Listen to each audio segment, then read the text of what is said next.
अस्सलाम वालेकुम दोस्तों, बरखुरदारो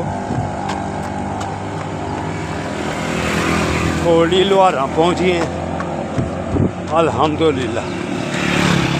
तो अब हेडमलाले की रोड पे पड़ गए हैं। अल्लाह की मेहरबानी से इंशाअल्लाह ताला 1 घंटा या 1.5 घंटे के बाद हेडमलाले होंगे। आप हमारे लिए दुआ करना, अल्लाह आप सबको भी सेहत तंदुरुस्ती अता फरमाए। तो असन तो फरहान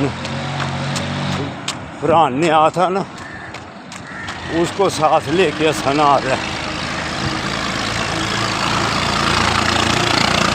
तो आप पार्क में आगे होंगे।